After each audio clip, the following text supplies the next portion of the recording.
Ask the Podcast Coach for January 2nd, 2021. Let's get ready to podcast. There it is. It's that music that means it's Saturday morning. It's time for Ask the Podcast Coach, where you get your podcast questions answered live. I'm your host, Dave Jackson from the School of Podcasting.com.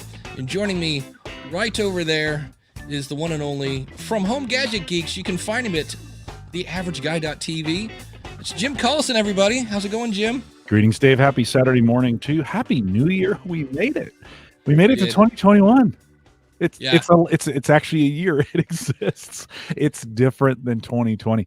I think a lot of people are kind of expecting a instant change. All of a sudden it's just better because no, not really. Yeah, it's just there's a light at the end of the tunnel kind of thing. We still have the challenges that are ahead for 2021. I think there's some hope, though. A lot of folks just kind of want to write 2021 off. I'm ready to get my taxes done and just I have no idea what's coming for taxes, for those kinds of things. Here in the United States, we've just had all these things happen with stimulus checks and all those other kinds of things. So, Dave, hopefully you're ready as we think about tax season is upon us, all the things we have to do in the new year. But welcome to a brand new year.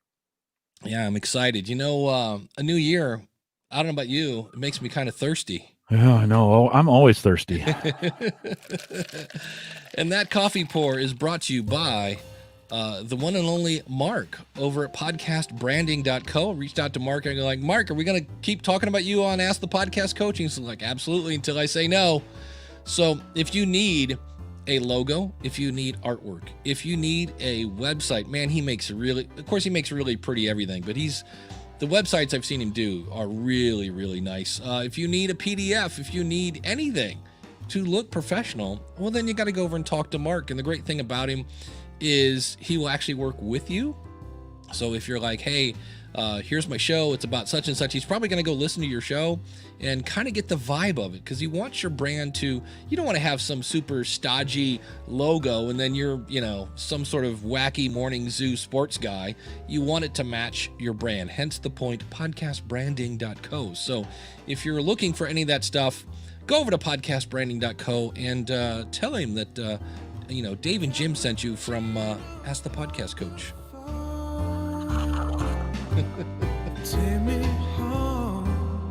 So good.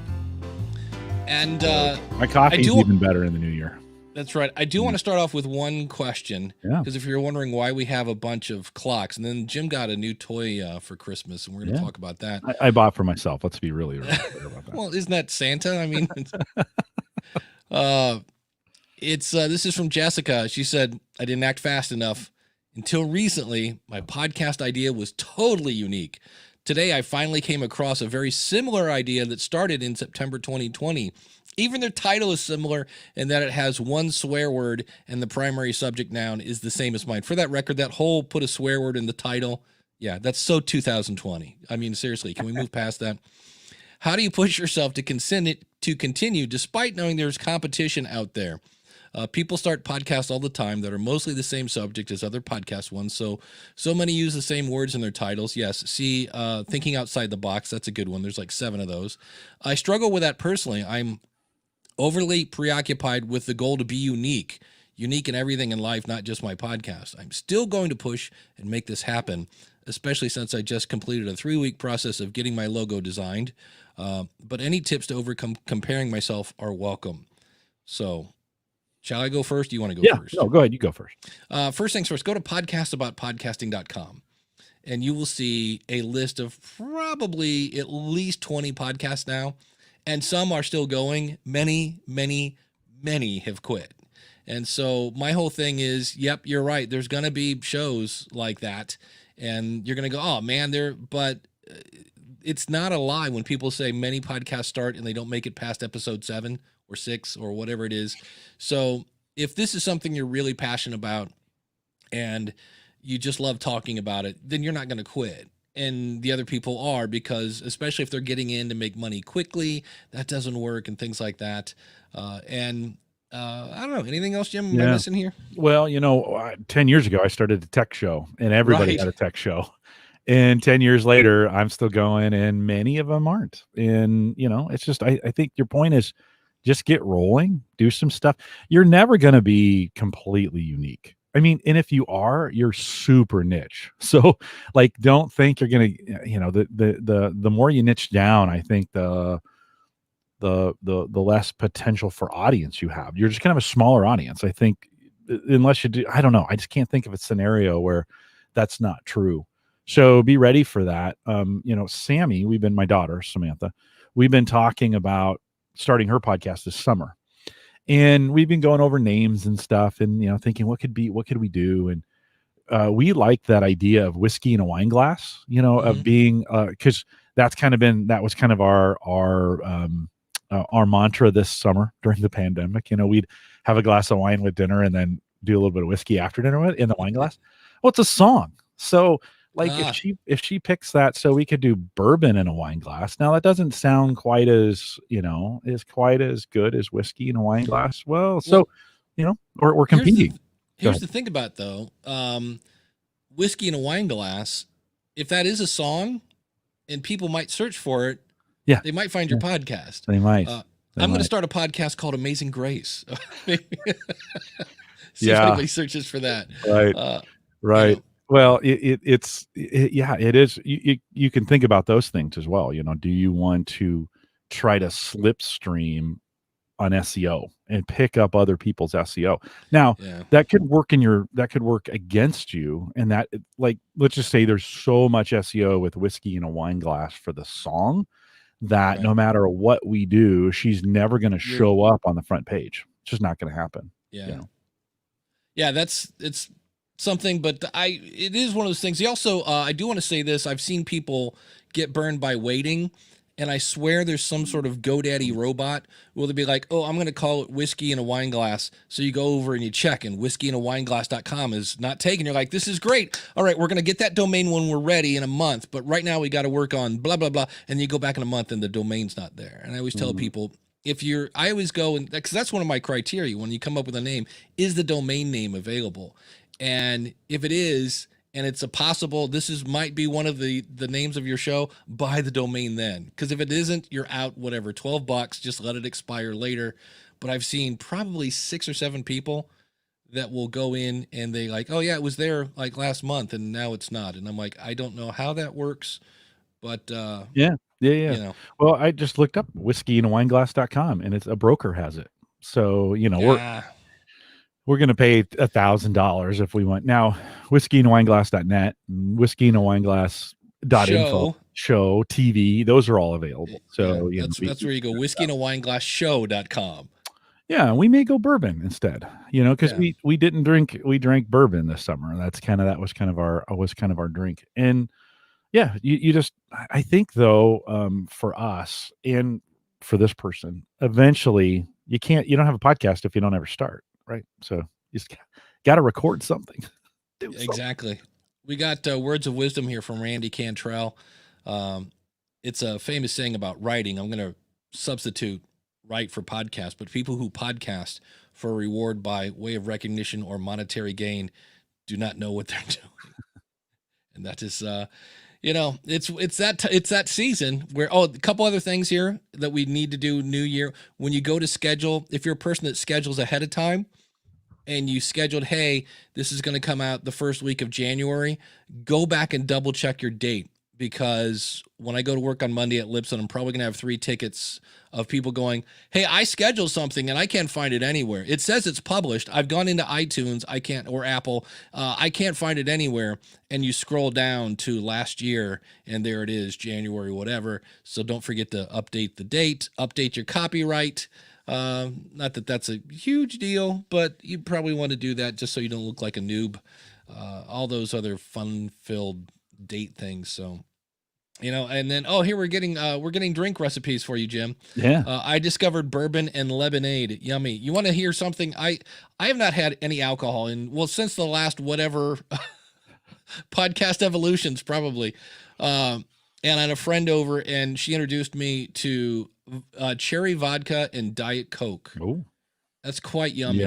Yeah. And after a glass and a half, I couldn't feel my face. And I went, yeah, we're done. I know. Cherry vodka is pretty good. That bourbon and lemonade would be like an Arnold Palmer, right? That's Yeah. tea and lemonade, so it'd have that similar consistency, but it would have a little bit of. I have to give that a try. As Gabriella, is that equal parts? Yeah, 50-50. Let me know if that. I'll have to give that a try. Yeah, that quote is from Harper Lee, one of 3 quotes, or part 1 of 3. But Jim, Santa brought you a new toy. Well, we bought it on the show last week or 2 weeks ago. I think it was 2 weeks ago I bought it on the show. M2, and yet, so if Santa is me, then yes, that's true. The Motu M2 came in. I don't think it came in. I had it shipped to the office by mistake, so I didn't get it till Christmas Eve. And then, of course, last week was too much. Was that last week? I'm all confused. It doesn't matter. Yeah, that's it. So, the M2 came in. I did an unboxing. I didn't really. I mean, I unboxed it. I took it out of the box. Let's say, and called Ed Sullivan, my friend over at Sonic Cupcake, and said, "Hey, let's chat for a little bit and tell me what you think." So we worked through kind of the box, talked about the features, got things set up. And you're hearing it. We're coming out through the M2. A couple things I'll talk about, but so far, Dave, can you? Well, by the way, I changed back to the ATR 2100 too. I had been on the Samsung 2QU. Yeah. But no, Q2U. Yeah, there are 2's in the middle, right? Q2U, and Yes. and switch back to the 2100. Do you hear any difference? Not really. Can you notice? Okay. Yeah, I mean, you sound nice and warm, and yeah. It sounds okay. One of the things I noticed on it, well, one, I really like the lights. Like Yeah. And the space is amazing. Like, that Mackie mixer, which is actually, you can kind of see it sitting on the floor right there. The Mackie mixer was huge, right? And so I don't know, I guess in that shot you're scrolling thing. But the Mackie mixer was huge, took up a lot of space on the desk. This Motu, it's only about that big. Sits on top of my speakers. I got some shelf top speakers on my desk. Sits right on top of it. Looks great. One of the things I noticed is how much I had EQ'd my bass out of my my mix. And of course, on the Motu standard, I don't really have a good way to change the mix. You get to hear what is coming out of it. And so that means that means the audio back to me is unmixed. And man, there's a lot of bass in it. And I just wasn't used to it. I'll get used to it the more I do this, but I just was not used to that. And Ed said, "You have something against bass?" We kept mentioning that. And I was like, does that make me a bassist? But the sound coming back, it sounds a little hollower to me than the old mix did. The other thing is I don't have a way of getting a easy on the mixer. I had a little button to do a USB mix for my computer to bring it in. M2 doesn't necessarily have that. There's ways around that to get that done. But it sounds big volume knob that's kind of handy on there. There you go. Pretty simple. Does exactly what I said it would do. Casey asks a question here. Does the Motu M2 really have stronger preamps versus, say, the Focusrite Scarlett 2i2? And my thought on this, at least, is the people that really get into that, and they're comparing the Behringer UM 40 something and the Focusrite, and these are the people that are in a quiet room doing this. I think I hear a little more hiss. Yeah. I think. Wait, let's go back. Oh wait, it's 0.07. And I personally, when I listen, the way I listen. So if I'm listening through computer speakers, I'm listening through earbuds. That kind of stuff almost gets on my nerves because I just want to go. You're focusing way too. Again, it's not the tech. Now that's a great preamp. The Focusrite, great preamp. I've had people use Behringer preamps. I don't hear, and I'm sure, you can go in and look at the baseline hiss or whatever, but I'm like, can't you just kind of, noise gate that out anyway? And it's I know Bandrew Scott did a review of the Motu M2, and he just went gangbusters, and I trust his opinion. And he was just saying, like, he goes, this is really the best one ever. And I think part of it was he's colorblind, and he said he really liked the display because Yeah. it does give you meters. A lot of It these, does. the Focusrite is trying to make it easy. So they give you a red light, green light. So when you turn it up so far that it turns red, that's not good. So that's super easy. The Motu gives you an actual meter, which is, It's a good again, looking meter too. yeah, It actually looks. I mean, the other ones don't look good as good, I think. yeah. But So Bang says here it's 4 more decibel of gain, which is great if you're using something like an SM7B, but the preamps are approaching the limit of cleanness due to physics. Yeah. So, that's the whole thing. I know people that want to put a FET head into a FET head, into a this and that way their volume's up, barely up, and they're again smashing their headphones into their head going, I think I still hear hiss. And I'm like, can we focus more on your content? Ed felt like the preamps in the M2 would be considerably better than the preamps coming out of the Mackie mixer. And in some ways that makes sense. That mixer's not, it's designed to do different things than it likes powered equipment that's coming in, right, to begin with. And so it's just it's kind of a different use case. And so he felt the preamps would be better for me on this. Now I still have it cranked to 3/4 from a gain perspective. So that didn't change. It's about in the same, the gain's in about in the same spot. I actually thought I would have to push less gain for this to work, but I don't know. I'm not peaking, or my audio sounds okay to you, right? So I'm not going to put, so it's native. I'm running native into it. I'll probably switch back and forth between this and the Q2U just to try. And this may be for the summer. This may be a precursor to a new microphone. So we'll just kind of see. I've been using these two for the last, I don't know, 8 years, whatever, 7 years. Well, and maybe it's time to try a new mic.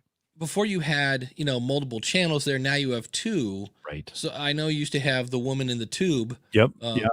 In your mixer. Is she not in there now, or She's is not. that now channel 2? No, no, I haven't. I could buy an XLR adapter, right, to then begin to feed those channels in if I wanted to do it that way. I'm going to try and do it without it and see if I even miss it. One of those kinds of pieces. I think there's some loop back stuff that I could do with the computer to make my computer audio come through. And so just haven't explored that. I honestly, Dave, I'm taking 2 weeks off from podcasting. I'm on the show with you. That's all I'm doing. I'm really not, all that stuff will come flying back next week as we start it. So I haven't spent a lot of time on it, but so far so good. I just got to get used to the sound. Like, it just sounds bassy to me, really bassy. I'll get past that as I use it more. There we go. Bangs is coming in with more details here. The Motu Max is at 60. The Mix Pre, which is a really nice unit, comes at 76 dB. The P4 at 70. So most of those, again, will handle pretty if much I could find some way to stack them all up, they'd look all cool together. Focusrite on the bottom, M2 in the middle, Pre on top. I mean, they are sexy devices for sure. They really do look good. It's going to be my recommendation going forward if people are looking for an audio device. So would the M2 or Motu M2 be good for a beginner? I still say now, number one, it's a great piece of equipment, but this is one of those where, what are you doing? I just did a presentation on buying your gear. The first thing you have to figure out is, what is your show? Are you doing a solo show and it's always going to be solo? Then no, you don't need that. You can do a Q2U, plug this bad boy into Audacity directly, and you're good to go. But I like to hear my voice back, and those in USB mode, you just don't hear your voice like you want to. So I do. I always plug my headphones in here. No, I know. I did never like that sound. Didn't like it? I did not like that sound. Maybe okay, but maybe it's this sound. Like, right? Maybe it was because it was a raw feed. It sounded too bassy to me, and I wrote it off right away. So that's very, very possible. Maybe I should go back and test that again and run it out via the USB mode and see what that sounds like. Because it always sounded too quiet and too bassy to me. Again, I have something against bass, apparently. I'm not a bassist. That's it. But for me, I recommend the Podtrack P4 to just about everybody. Yeah. Yeah, exactly. The P4 for beginner. In fact, I had somebody on my YouTube channel that was watching me compare the Rodecaster to the P8.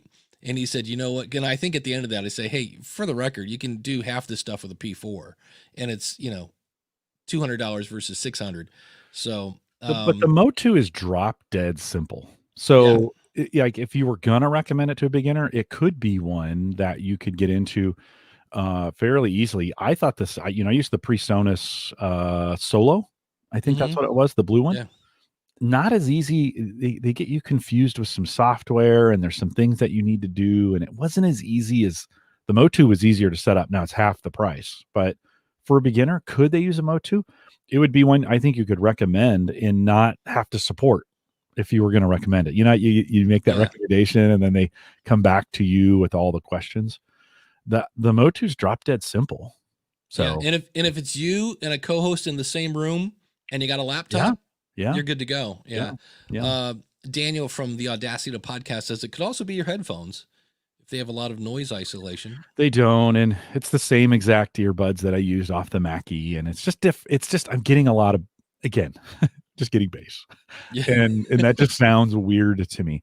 After, I'm thinking probably after the end of January, I'll have done so much of this that I'll have gotten used to it, and I won't even know. It's just a matter of setting the expectations, right? Yeah. Gabriella says, I kept starting to order the P4, but captain do I need it? I don't do remotes, so do I really need it? You only need it if you are doing something that's not just solo. So if you're doing interviews over Zoom, now in theory, you could take the Zoom recording, but a lot of audio editors just threw up in their mouth when I say that. I'm starting to hear it now when I listen to, but if you are doing any kind of remote interviews, it's great because you've got that USB interface. So that's the thing. And if you're like, well, I'm using Squadcast, I love recording everything twice. So right now I'm recording this in StreamYard, I'm recording it on YouTube, and I'm recording it locally in a Rodecaster. Why? Because technology is not always your friend. So, but if you're just doing, you can, right? Yeah, exactly. Yeah. When I do an interview and somebody goes, should I record it on my side? I'm like, yep. And they're like, really? I'm like, yeah, it never hurts. Like when we get done, I'll email you when we get done. If I hear something, I'll be like, yeah, go ahead and delete it. But if you're just doing a solo show, no, you don't need a P4. Dave says, does the Podtrack P8 have similar? No, all it has is a bass and treble. And that's, for me, there are two things. Number one, it's only, I hate to say this phrase, it's only $100 difference. And I realize $100 for some people, like, wow, you just said only 100. But when you're talking 500 versus 600, and there's another, so it doesn't have the AFX and it doesn't have a noise gate. Now it has a feature that kind of sounds like a noise gate, but then call it a noise gate. And then the other thing that the Rodecaster has that I never realized how much handy it is if I'm doing some sort of, at the end of the show, I will play the intro music, and I know I can look down and see, 11 seconds, time to slide the slider up. There's no countdown timer on the P8. And so if you're doing live and you're trying to talk over music, you got to know that song really well. And the song I use is like 2.5 minutes of pretty much the same loop over and over and over until the 11 seconds. So that's one where I was like, ooh, that's close to a deal breaker if that's really what you're using it for. I kind of just, the whole P8 Rodecaster thing, it's like, if you're doing live streaming and you want to throw in fun stuff like, take my wife, please. If you need those kind of sound effects thingies, otherwise you could use it. I mean, I could stream via a Motu and add the sound effects and everything later in post. It's really, and the fact that this is what I love. If I shut up, my furnace is on and you don't hear it. Why? Because I have a noise gate. And if now the people at home smashing their headphones into their head go, I think I hear his furnace when he's talking, but I will take that out in post again with Hindenburg. I'll turn up the noise reduction and it does a really good job of that. So I don't think the noise gate's helping you though for that furnace, because we would have heard an audible drop. I put my Bose headphones on, plugged them in. They're not in. No noise canceling is on. I actually kind of like this sound a little bit better. See, I was gonna figure you hate it because if Bose, the one thing they have, the thing you hate. I know. Bass. I know. No, but it sounds a little truer. It doesn't sound so bassy in the Bose as it did in the. I use earbuds, YURBUDS. They're designed for athletes, but they're really good for podcasting because they allow a lot of ambient sound in. When I was using these Bose, I've used them before in the past for this kind of stuff. I didn't like them on the Mackie mixer. I don't know. I didn't like them this way, but I'm not going to go this way. I don't want to wear headphones while I'm podcasting. I don't want to do it. But Daniel brought it up in the chat room, and I thought, well, I'm going to give it a try. I do hear the bass. Trust me. I hear the bass in there. My tonsils are rattling from the bass. I'm a lot bassier than I thought I was. Kind of thing. Yeah. The funny thing is I've been EQing myself out and passing that EQ on to my audience. Now you couldn't hear a difference, but now that all comes through, that because I'm not artificially taking it out, it all comes through. So be interesting to see a good changeover. I didn't put this in until after the final episode of Home Gadget Geeks. So everything going forward will be new, but yeah, maybe I'll stay this way for the show and see how I like it. I've never podcasted this way. Like I've never had headphones on, like breaking new ground. Big. Craig says to him, Zoom audio crosses a line because it's really compressed. Yeah, it's kind of like back in the day when we used to have to take YouTube. And YouTube, again, it's listenable. It's okay. It's just not quite as crisp and clear. But again, to me, as long as it's not distracting. And Craig says, you sound like Barry White. What's wrong with that? Barry White. It could be just the morning, the Saturday morning. I haven't had enough coffee yet. Because, you always need more coffee when you're thanking maybe your awesome supporters need a little shout out maybe. Yeah, so we do. Is it really 11 o'clock already? It is. It snuck up on us. We are going to thank, we're talking about awesome people, like, of course, James over at the Dog Podcast Network. If you want to earn some cash, go over to dogpodcastnetwork.com/101. He's looking for 101 dog stories and getting ready to launch here in, I think it's a couple weeks. He's got a new show coming out, and you can find, if you love dogs, check it out over at dogpodcastnetwork.com. Really nice guy. And he's just, this is a guy, he's all in. And I did find out, and I was like, oh, that makes so much sense. He has other companies. Obviously, this isn't his only gig, but guess what his other company is? They make leashes. I don't know. You're very close. They make dog food, some sort of dog food thing. Dog treat. Yeah. And so I was like, well, that's great. You can be your own sponsor. He goes, yeah, that's kind of how we're doing it. He goes, but in the end, I think I would like other people to sponsor it. But I was like, I'm here to tell you the number one way to sell is to sell your own stuff. And so that's how he's coming out of the gate, selling his own stuff. And again, you can find him over at dogpodcastnetwork.com. And our awesome $20 supporters like Kim Craggy over at Toastmasters101.net. If you're looking to develop your voice, reduce your editing time, and improve your content, then check out Toastmasters101.net. Greg over at DebtShepherd.com. Jim was talking about taxes. Yeah, he could probably help you with that. I have... Remind me to go back to that. I have a tool that I use this year that's going to make life so much easier. Shane over at spybrary.com. If you want to get your spy on and talk all things James Bond and other great spies, check that out. Glenn the Geek Hebert over at horseradionetwork.com. If you like horses, then you will like Glenn. Check him out at horseradionetwork.com. You'll hear a lot about Scooter. Scooter is Glenn's horse. If you want to get some exposure for your show, check out indiedropin.com. It's the Indie Drop-In Network. Basically, you contact Greg over there, and especially if you're into comedy or true crime or scary stories, things like that, they're working on adding tech and other things in the future, but it's a great way to get your show in front of people that like that kind of content.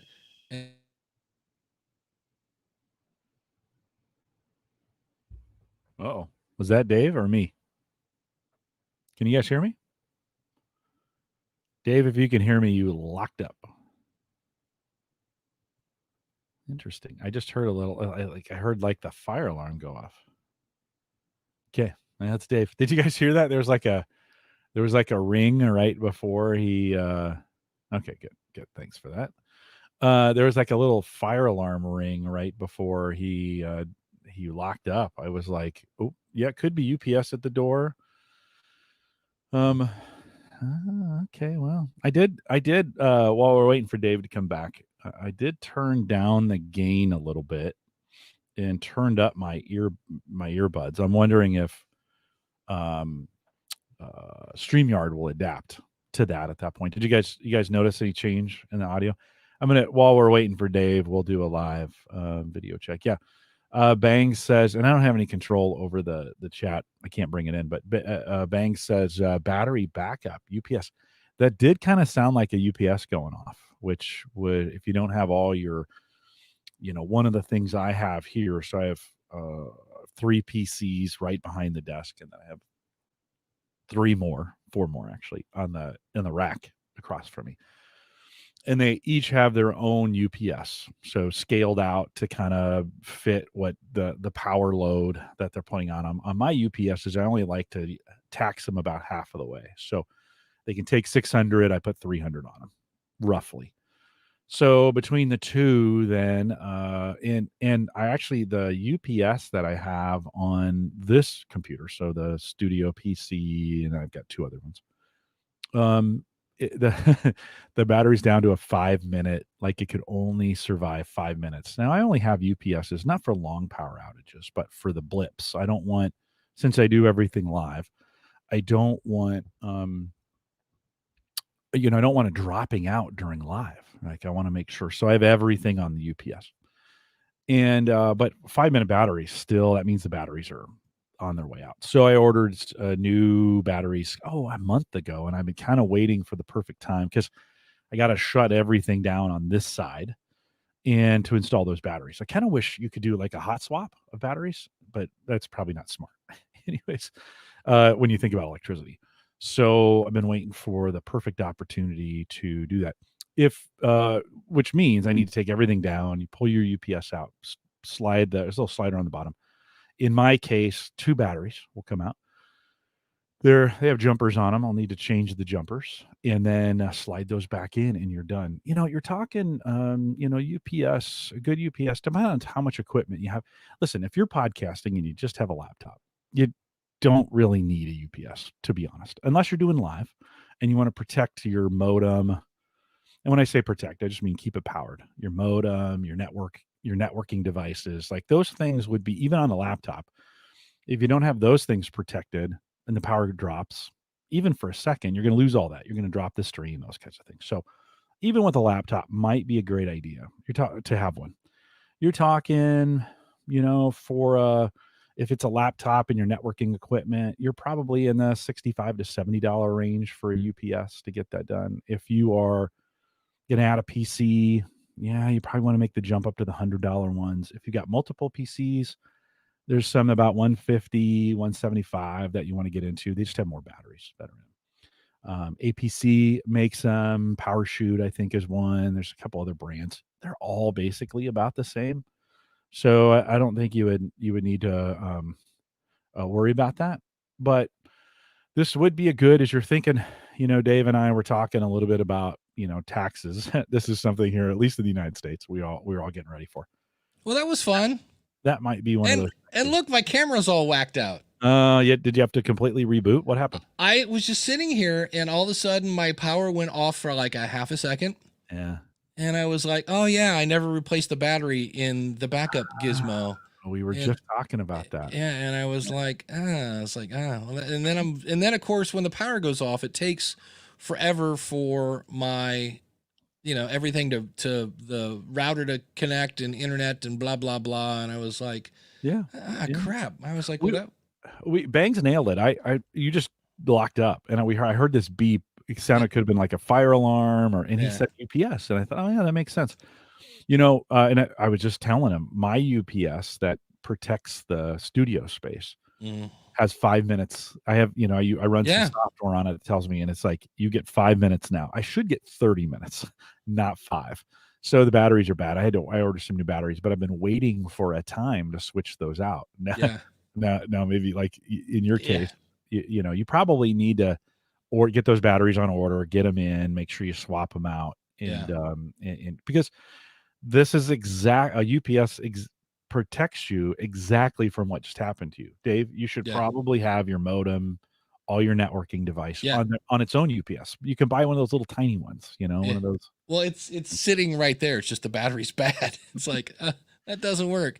Yeah. I do have some other fun-filled people I wanted to thank. I was in the middle of that. I was like, so we want to thank Max over at aviationnewstalk.com. If you're into flying around, check out Max, as well as we mentioned him earlier, Ed Sullivan over at soniccupcake.com. Mark, of course, at Podcast Branding will make you look good. Ed will make you sound good. Michael over at Baby Mountain Radio Productions, where podcasting and hard work are made fun. And if you'd like to be an awesome supporter, go to askthepodcastcoach.com/awesome. If you just want to donate or, I don't know, buy Jim's cup or things like that, check out askthepodcastcoach.com/store. So, so by the way, you can support the cup. If you, like Dave said, the link is over there. If you want to do that, you can drop that in. You just have to send me there's a Patreon level for that, and you send your mug. Not this mug. No. Wow. And what's fun is when Trello rebooted, it's having a bad day. My jokes are all falling flat on you today, Dave. They're just not. They just are not working for you. I expect a little response, and I get nothing. I thought the mug one was going to be. Let's see here. Bangs says, I just bought a new bit of podcasting kit, a new water heater. Hot showers make you sound better. They do. Well, here's the thing. A hot shower, any really good idea for me came from a hot shower. Part of that is, number one, unless you're me now, I have one of those waterproof speakers in the shower with me. So I'm listening to podcasts, but many times you're relaxed. And if you're not having podcasts, thrown into your head, you just start thinking and you're like, and it's the relaxation that basically helps bring you in the good ideas. So I always say that. I agree. Yeah, sometimes it's a good, just get a break. It's the same. I think it's the same reason that I get great ideas. We don't do this anymore, but when I fly, you're stuck in a seat and there's not a lot you can do. I mean, you can listen to podcasts. I don't like it. You can watch movies. Okay. I just use it as thinking time, right? Because it's driving is the same way. Although I listen to podcasts while I'm driving, but those are such great times because you're forced to just think. And I think that's why you get great ideas in showers, because you're it's not like you have to think very hard to take a shower. So, the brain thinks of other things. So I think that's a great idea. I have another question. You'll notice a pattern here I saw in Facebook today. These are from the podcast movement, which just went over 50,000 users. It's awesome. And this was from, and I'm going to guess, Kinsani, KhenSani, something like that. She said, I just released my soundbite on Instagram and didn't really get the reaction I was hoping for. Now I'm getting cold feet. So new to this industry and honestly feeling a bit daunted. Any words of advice or encouragement? So here's another person that's like, I'm not sure if I should do this. And my answer to that is, number one, I see it all the time. On occasion at Libsyn, I will get someone who will mildly drop but don't you know who I am card, because they're like, you don't understand. I have 17 million followers on Instagram. I should be getting more than 200 downloads. And I'm like, well, it's not the same thing. So that would be my first advice, is not everybody. People, I mean, look, I still occasionally will post long form content on Facebook, even though I know it's kind of worthless. Nobody watches long term. Like, when people are like, oh, my video's not showing up on Facebook. I'm like, have you gone in and checked the actual stats on how many people watch and how far they watch? So just because it's not on Instagram, and again, kind of going back to that quote that Randy sent us, if your goal is to put something out and have everybody go, woo, bring it on. It's like, it usually, when you first start out, you don't have an audience, and that's sometimes kind of a good thing. I don't know. Jim, thoughts on this one? Yeah. Well, especially on the, sometimes if you're going to go and do this just for money, I think you develop your content very differently than if you're doing it for a hobby or for passion. And There may be situations where that is the same or whatever. Don't quote me on that one. But I definitely think knowing why and what you're doing on this and the intent of it, because if you're just doing it like Home Gadget Geeks is just pure hobby. There's a lot more I could do to that. Every year, this time of the year, I start thinking, do I need to take it to the next level? Like, do I need to take Home Gadget Geeks and step it up a notch, pick it up a notch, push it up a notch? I don't know what it is. And then about January 2nd, I have the same thought, like, nah, let's just have fun with it and keep doing what we're doing. So I think knowing what you're trying to do there is very helpful. Because if you're doing it to make money, and by the way, it's okay to have a podcast to just make money. I just think you do it a little bit differently, right? Yeah. You follow the trends. You do all the smart SEO things you should do. You get even more interesting, and you provide great value, right? That's now all those things can blend. All those things can blend. Why I'm smiling is because the next card I have, like, for the record, Jim has no idea what things I found on Facebook, and I love this one, and it ties in really great with what you just said. And I'm just going to say this is from a guy named Jesse.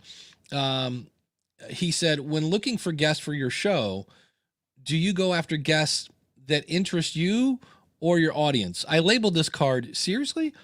My audience is mostly men and martial artists. When I have on guests that are fighters or martial artists, my numbers jump up. Shocking how that is. But I love talking to authors, but so far I've had on 2 authors and my numbers dropped both times. Do I be selfish and have whoever I want on, or do I follow the numbers? And so what Jim was just talking about, you have to know your why. Why are you doing this? And then who is this for? And so for me, I saw that and I was like, well, it's your show. If it's a hobby and you don't really care about your numbers, then by all means, talk to whoever you want. Just realize, as he's already figured out, that when you start going off topic, these people tuned in to hear about martial arts and stuff, and all of a sudden you're talking to this guy about eating right. And I'm like, you might be able to tie that into martial arts, and, but like many cases, they're looking for, talking about martial arts and manly things. I love that too. So, which ties in nicely with what Jim was talking about. Well, and I like on Home Gadget Geeks, I like to interview people I like. Like if I was doing it for money, I may be more inclined to take the interview, because sometimes your guests are difficult. You just, they just are. So if I was doing it and I knew they were a big guest and I was taking it for that reason, I might be a little more tolerant. But on Home Gadget Geeks, I want to, like, that's my fun time. So I want to like the people I'm interviewing. So I'm pretty selective about who I let on the show. And it's because I like you. If you're on, I like you. That's usually the way it works. That's it. And if you want to interview authors that wrote a book about martial artists, and then you got the best of both worlds. Yeah, no, right on. And over the 10 years I've been doing this, I've found a group of people that I just really enjoy. I know they'll be ready. I know they'll be great. They're going to have great content. And they're going to bring it with very little prep, and very little prep on my end. Yeah. And that's kind of the epitome of who I like as guests. We don't do a guest every week. If I don't have a guest lined up, like I don't have anything lined up for 2021 yet. So it's Mike and I, and we make it work until we get guests. And so I have both. I could do solo. I don't like it, but I could do solo. I could do solo, or I could do just a guest host and myself, or we could have a guest on. It's the best of all worlds. Yeah. Tiana here says, maybe this person needs 2 podcasts. I'm like, yep, maybe. And that's where I'd go, since you just started, like, pick the one that really makes you go pitter patter and go with that topic instead of starting 2. I don't know. But I just thought it was interesting. There were 2 people that are both like, I'm not sure if I should keep going. And I'm like, And when you said you got to know your why, I was like, that's right where we're headed. Why? I had somebody this week that joined the School of Podcasting, and it's kind of the same thing. He's interviewing, and I said, well, like, what's the deal here? Are we promoting you? Is it to, and there are all sorts of different reasons. There's nothing wrong with any of them. I want to position myself as an expert. I want to use it as a marketing arm of my business. It's a hobby, and I want to talk to other people that like this stuff. It's all sorts of different reasons. And I said, we just need to figure that out, and then figure out who this is for, and because he was a little bit not really even all over the place. He just, how do you measure success if you don't know your why? Right. That's the problem. Right. So, Yeah. you know, Yeah. What are you trying to do on the Gallup side of things? For me, it's different. I do guest selection differently. It's not a personal thing. It's a business thing. So it's kind of like, what kind of impact have you made? What's your story? What are you doing? I don't get to know the guests as well. We don't have them on repeated times. It's a whole different format that we do there, and we approach it differently. We have a formula that we use when we go through the show. So, and we don't go off topic. We stay on topic. It's a business podcast. So we stay on topic. That's what we do. It's kind of designed for that. Yeah. Randy has a question. I attended one of these this week. Any thoughts on Hindenburg Webinars? He likes Twisted Wave, but I keep playing around. I love Hindenburg. I keep trying to, I'm getting really rusty on both Audacity and Audition. And so I went to attend one, and they're really cool because they give you files to download, and they really expect you to like click along and do along with what they're doing on the screen. And it was, I want to say it was the 30th, and and I logged in, and it was for absolute beginners, even though this was a second series. So they kind of expected you to know how to get around Hindenburg. But when they announced that it was a 3-hour webinar, and I was like, on one hand, I was like, kudos. This is actually, as a teacher, I'm like, oh, this isn't training. This is education. And there's a difference between the two. And I was like, but 3, I'm like, And so what I did is when I heard they said there's a replay, I'm like, all right, I got the files. I will gladly watch this at 1.5 speed and cut, because 3 hours is like, it's one of those where you go, I kind of know Hindenburg pretty well. Am I willing to invest 3 hours to maybe get something out of this? And I was like, at a certain point when I saw they were starting, and again, kudos to them. They were starting at the very beginning of, here's what we're talking about. It was something about creating compelling audio.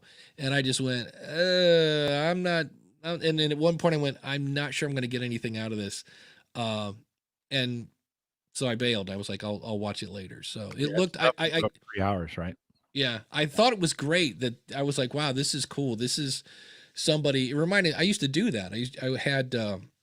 I would be teaching on Microsoft Office or QuickBooks and stuff. And I had students online with me, and they were expected to do the homework. And I could easily, I had a system where I could look over their shoulder basically and see what they were doing, which was fun because you'd always have that one guy that didn't want to come to the class, and you're like, okay, if you can click on file and go to open, then you can see everybody does it except Earl.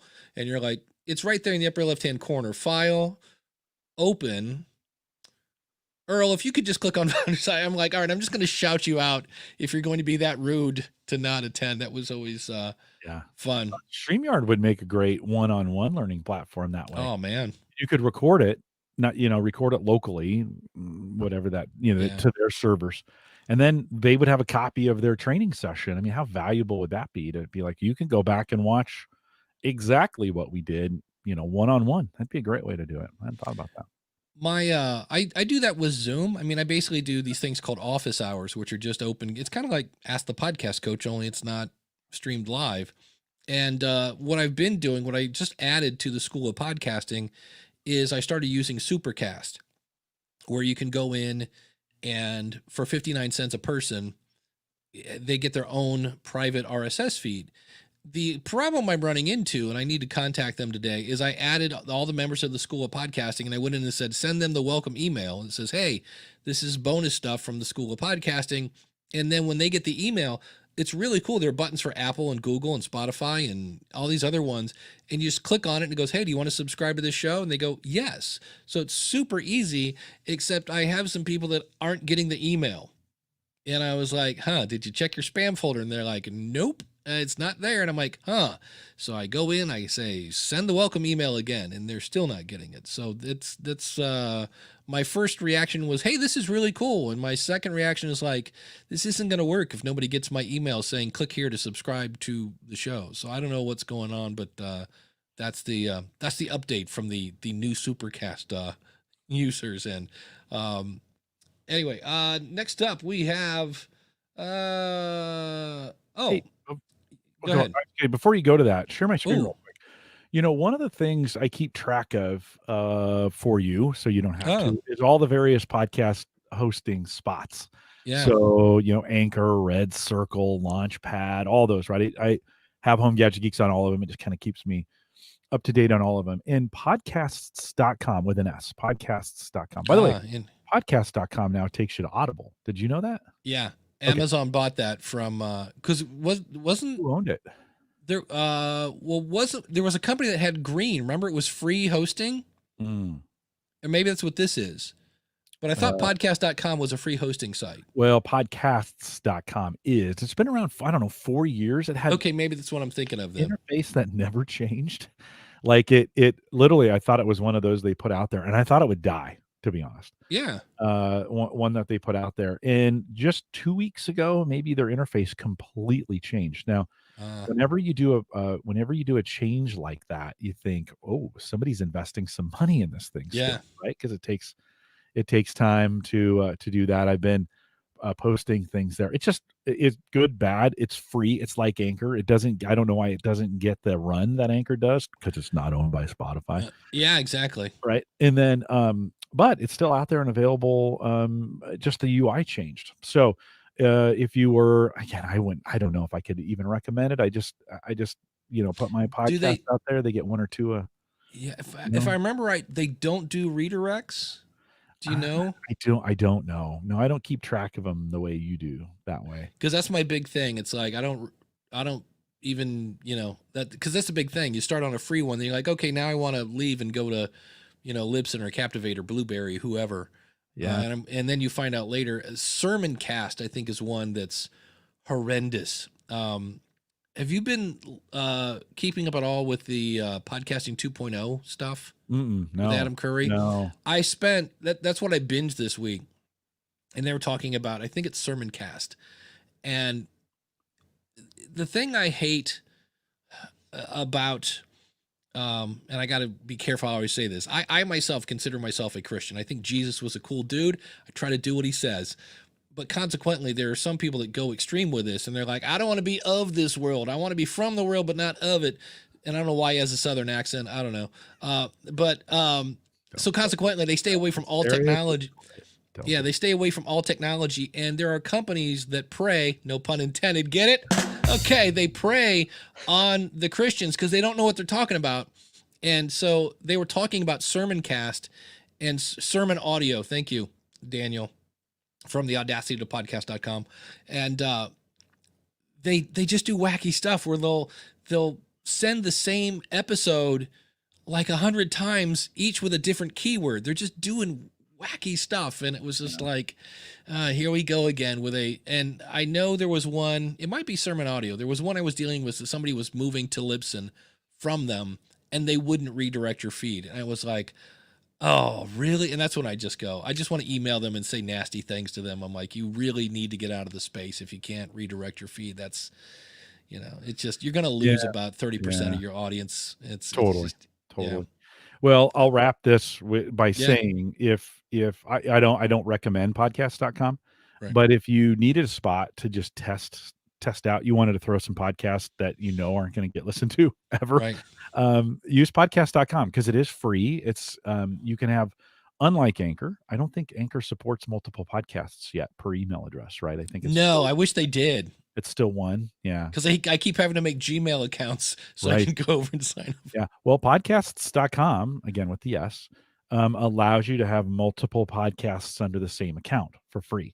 The stats are terrible. The service is bad. The UI is confusing. It's doable, but it is a place if you want to put a podcast out to just test something.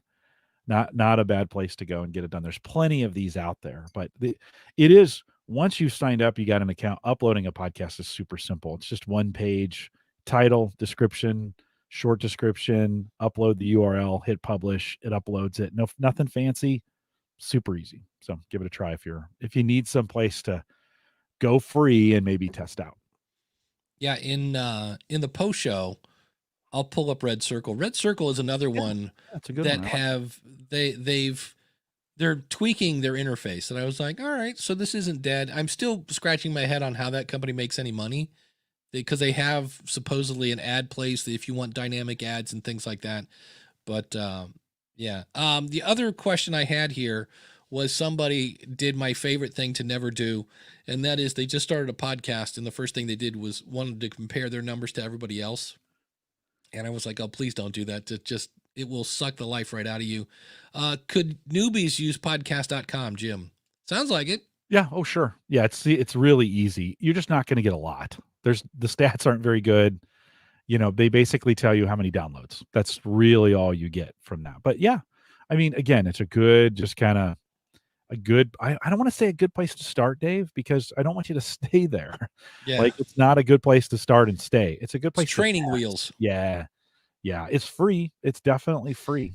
Yeah. For now. The thing I see with anchors is, again, my biggest beef is they have that whole thing like, oh, click here to let us submit to Apple, and then you lose all your control in Apple and Google and Spotify. So that's my biggest beef with Anchor.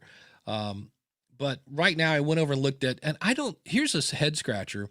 Said the guy that works for Libsyn. I don't understand why Rob and Elsie do not put this in their show notes. The median, the last time they looked at this, median meaning 50% get less and 50% get more, is 128 downloads per episode. The average is around 1,300. And I don't know why they don't put that in I guess because I have to listen to do that. But I'm going to start writing this down now. So, because people ask that all the time, and I'm like, well, if you're getting around 128, you're in the ballpark, depending on how long you've podcasted, depending on what your audience is, depending on how much you market, depending. So, in the bottom line is just look at your audience, find out what they want, and then and give it to them. Did you watch any, as we get ready to wrap up here, did you watch any New Year's Eve stuff? I watched 5 minutes worth of New Year's Eve stuff. Like just right up until the countdown. It was awful. The two channels, I think I watched Fox and ABC. The two channels we watched were just terrible. Like in the 5 minutes, I was turned off. Like, ugh. Well, I was in here working on P4 tutorials, and all of a sudden I kind of freaked out because it sounded like somebody was knocking on my window. Like right here, I kind of heard this and I actually went, hello? And then I hear, and I was like, what is that? And it really sounded, and what it was people lighting fireworks off somewhere in the distance. But I was really freaking out for a second. I'm like, wait a minute, you're in my backyard if you're tapping on my window. But I did then run out and saw Cyndi Lauper sing something with some guy, which was weird because the guitar player and the violinist had masks on, but Cyndi Lauper and some other guy. And I was like, oh, I kind of missed the whole ball drop. And I just wondered if there was anybody there in New York, Times Square. I think there were. I think there were some. You have to have a mask on, and some of those. I think they limited. But how do you do social distancing when you've got? Well, if you have a mask, I think you're. And I think they limited the number, right, that were there. You would think they'd have to. It's New York City. They're not gonna. They've had so many problems. They're not just gonna open that. My other favorite thing I just watched. It was because it's on YouTube, of course. Kiss did their big thing in Bali, where they had this big thing. My favorite thing was, have you ever seen Kiss in concert or anything like that? No. The lead singer, Paul Stanley, always has these stories, people. You're going to rock and roll. All right. Yeah. And so it's like, all right, welcome. Hello, Bali. And he's like, 2020 was a bad year. We lost a lot of really good people, a lot of good people really too soon. I'm like, yeah, way to bring the party down, Paul Stanley. And it was like every like, all right, let's get it going with Dr. Love. And then they play and you know what? A lot of people died this year. And I'm like, wow, it's just everything. It was so not the Paul Stanley kind of fun story in between that. So it was a fun way to ring in the year. And and the point there is, know your audience. Those people didn't come there to talk about COVID. They came there to escape COVID and have fun. So that's me trying to tie this back into podcasting. All so right. Sounds there good. we go. We made it. We made it. We did make it to it. the end of the show, and we made it to the end of 2020. Exactly. God. Jim, you're taking weeks off. I took 2 weeks off. Yeah, no new show. If you want to go back and listen to some old shows, we got some of those. Yeah, theaverageguy.tv. Yeah, go check out the episode where Jim interviews his daughter. It's very cool. Yeah, Sammy's pretty great. She's cool. So on the School of Podcasting, I do this every year. The kind of the first episode is kind of for beginners. But Jim, you can help me. Do you fish at all? No. No. Me neither. See, I haven't fished, and I'm pretty sure from what I remember with fishing is it's fun on the boat, but once the actual fishing starts, you're supposed to be quiet so you don't scare the fish. Correct. And so the actual fishing part, especially if you don't catch anything, is boring. So I'm going to be talking about why listening to people fish is boring. I'm going to tie that into podcasting. I'm going to talk about the word real, and I'm going to talk about the word consistency as I go. I'm going to redo. In the past, I did 27 steps to launch a podcast, and now it's not 27 steps anymore. So I'm going to redo that and actually replace that audio file on the original one because that is way outdated. So that's what's coming up on the School of Podcasting. I'm trying to, because that's very much a beginner's kind of thing. Yeah. But I want to throw in some stuff for people who already have a podcast. So that'll be coming out on Monday, which is weird because I swear to you, today is Sunday because of the whole holiday thing. It's like, I get spoiled on these holidays. Monday's work, and I'm like, I gotta work again. Yeah. Kidding me? But thank you to the chat room. Always great to see you guys here, and hang around because we've got some post show coming up right around the corner, and I'm going to show you what Red Circle looks like. So stick around for some post show.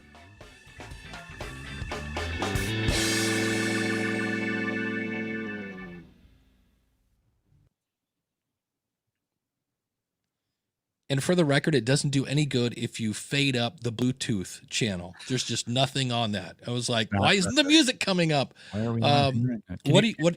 I'm thirsty. Oh, yes, we can get you this post-show pour brought to you by the School of Podcasting. Nice. Use the coupon or go to, do I have a coupon code for Ask the Podcast Coach? Use the coupon code ASK and save when you sign up. What are you sharing on your screen? We also have Mr. Naughty Bits. You were going to talk about Red Circle. I've got it up as well, so we can bring Bangs in, and we'll talk Red Circle when we're done. What's up, Bangs? Well, I just wanted to point out a interesting thing that happened last week. Podcasting is a political topic now. It absolutely is. It is deeply enmeshed in modern U.S. politics. Section 230.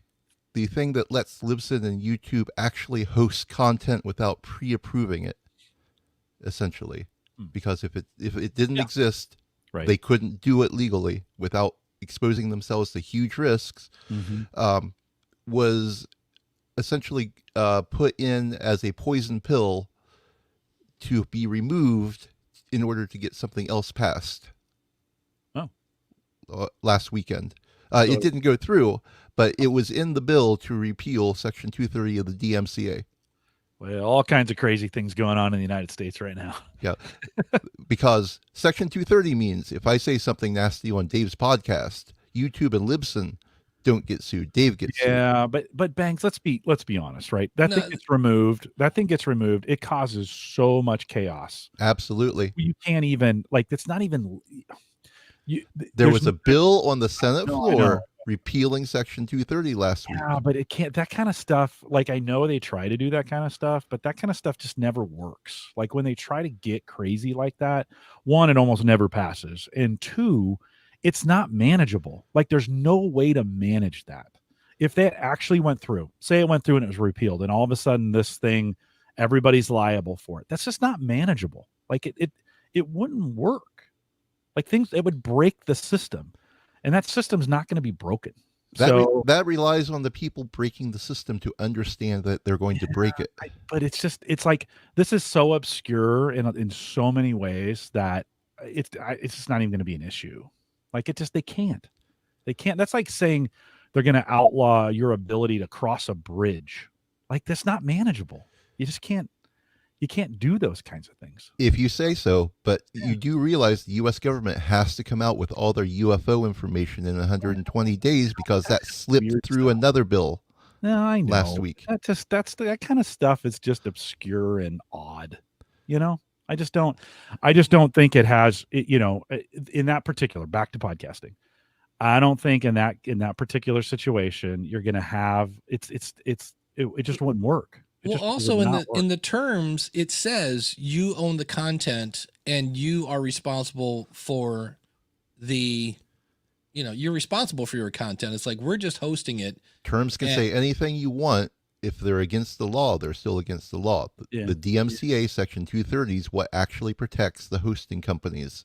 Well, that'll be interesting to watch. It'll be interesting to see. I don't think it'll ever go through, and if it does, it'll get repealed at some point because it just won't work. I just wanted to point out that a fundamental bulwark of what we do was literally on the table. The floor. Yeah. Listen, you would be scared to death if you Bangs, because you know them all.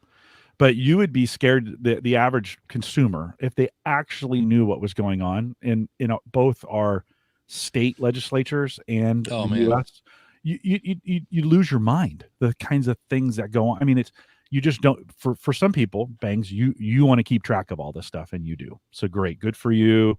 I don't know how you do it without going crazy. Maybe you are. So it's one of those kinds of things. Like, yikes! Some of the shenanigans that go on in that. Oh, dude, it's one of those things. I love Congressional Dish, but that show makes me upset. Mm-hmm. Like, I kind of know when I watch it. There was a thing in Cleveland where one of the top companies in Cleveland is First Energy. In fact, Cleveland Browns is at First Energy Stadium, and they got caught big time with all sorts of just shenanigans and paying off people and just over. It's massive. It's great. Yeah. And it was with some legislatures kind of like, oh, well, we'll just, if you donate to the campaign, we'll, and it's, and so when I listen to, and that happens every day. So it's as much as, nobody's heard of that. And that was millions and millions of dollars. Yeah. No, right on. It's definitely that affected everybody in Northeast Ohio. Yeah. So, yeah, it's definitely those kinds of things drive you crazy. So. Yeah. So I don't know how you do it. I don't either, man. I lose my mind. I get into that a little. It stuff makes me so mad sometimes. I'm like, I just can't. And that's part of what's wrong. It's part of what's wrong with the system in a lot of ways. It's just so overwhelming. So. Yeah. What else, Bangs? What else you got for us? That's it? No, I figured one hard politic topic, and I'm done for today. Way to ring in the new year. We'll see you. All right, take care. It's good talking to you. He didn't even bring up the M2. It was. Oh, well. That's right. Let me drag this over here. I will share my screen. Here's what I'm doing with Red Circle, the Akron podcast.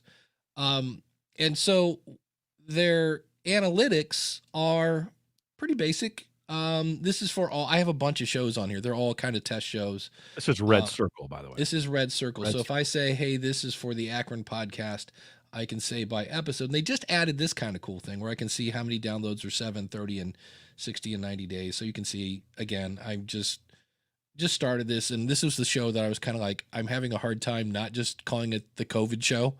I don't know if I do that. Yeah. But I can see by app, and by country and things like that. The fun thing about them, and you can see here I have a few, and these are all, I've never heard of any of these shows. Yeah, exactly. They're all just me playing. Is I can go into an episode and they have, and this is where I kind of go, how's this company making money? If I edit this episode, I can go in and here's my show notes and blah, blah, blah.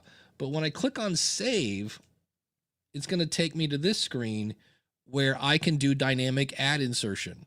So at the beginning of this, you'll see where it says the Akron, in this case, a typo, pro rolls, should be pre-rolls. And that's me going, today's show is brought to you by the schoolofpodcasting.com. Use the coupon code Akron when you sign up at School of, So there's that. And then in the mid-roll, you have another SOP 30-second ad for Akron coupon. So, and then at the end of the show, you have Akron endings. So one ending is subscribe to the show at akronpodcast.com. Another show is, hey, will you please tell a friend? Another ending is, hey, how about donating to the Akron podcast, which is really stupid. I don't know if you saw, I have 19 downloads. It's like 3% of 19 is like 0.06 of a person. And I think the other one, I forget, but it randomly will select one of the 4 I have there and add it on. So that's kind of cute. And that's where I'm kind of like, why is nobody talking about this? Because Anchor doesn't do that. You can actually, and I have, here, if we'll go a little further. I've wanted to kill the Logical Weight Loss podcast for a long time because it's depressing. I don't lose any weight.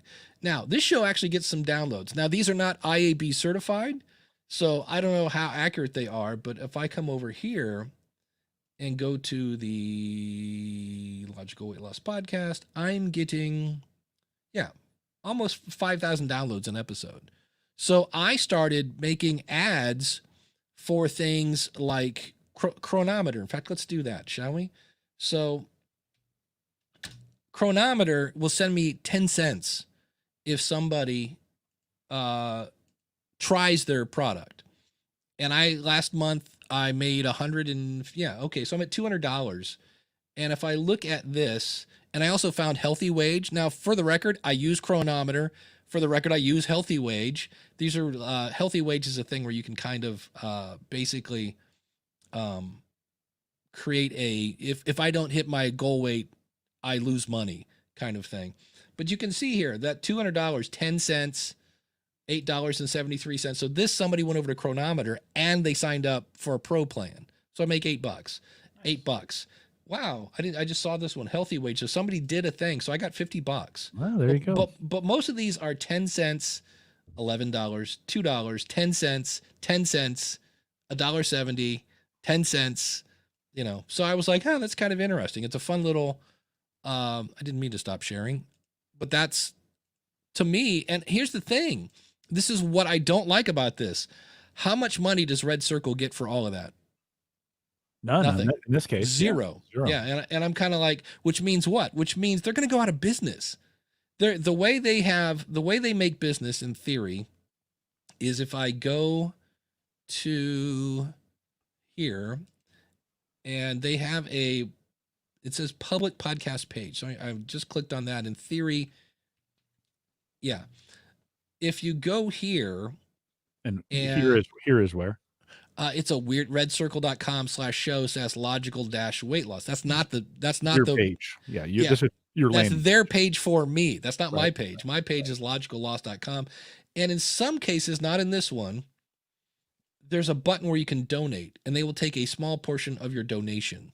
But don't they run, or can't you run their ads too and they make money that way? Yeah. I could, but I'm not. That's my whole thing. I know, but I think they're banking on people who aren't as savvy as you are about having your own advertisers. I think that was the whole point of Red Circle, was to help people who want to do advertising but don't have anything to have it. So I think that's where they're making money.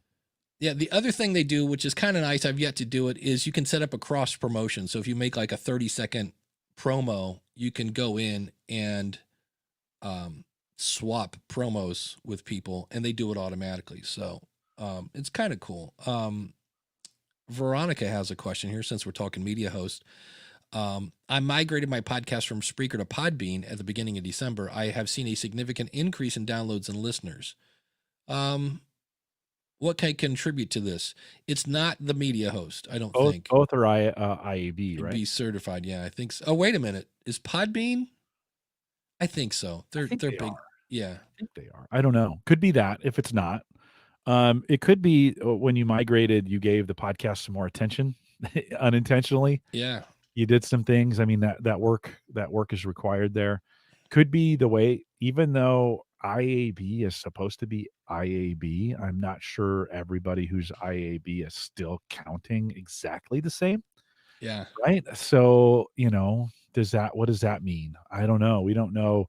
The specs on what they're counting is kind of proprietary. So you don't really know. IAB, when you get certified, you got to produce some things where somebody says yes, but that doesn't mean everybody's counting the exact same things. So it's very, very possible that their Podbean is counting something that Spreaker didn't.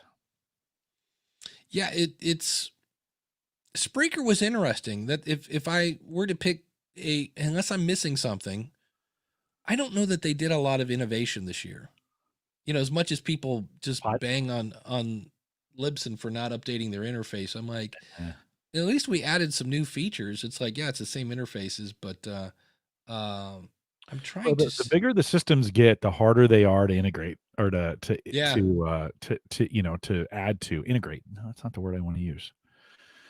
Doesn't matter. So it just gets harder and harder and harder to do those things. I mean, Libsyn's going to be in a situation where if they wanted to get away from some of their interface is so big that if you wanted to get away, it's like Windows, like the Yeah. task Microsoft has had to make the Windows UI look different is so gigantic. It's taken them 4 years to get where they are today, and there's still pieces that aren't fixed, so to speak, upgraded. So Yeah. Podbean is IAB certified.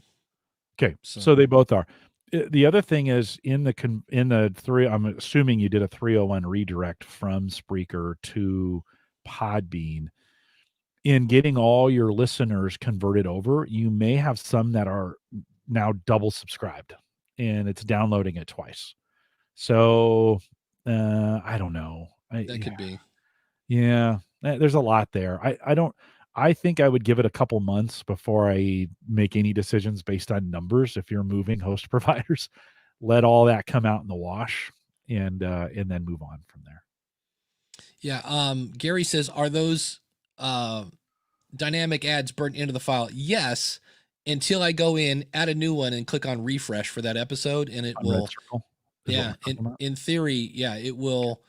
Yeah. It doesn't update the back catalog unless I go in and click on refresh for each one, because that will make the host rather upset, because that's where, I don't know what the technology is for that. I just know that everybody does that. You get charged to, hey, redo the whole back catalog for me. So Kim has a thought on this, back to the numbers perspective. Kim has a nice thought. I get a significant number of downloads from Blueberry's page for my website. I think that a new host might be introducing her podcast to a new audience. Yep.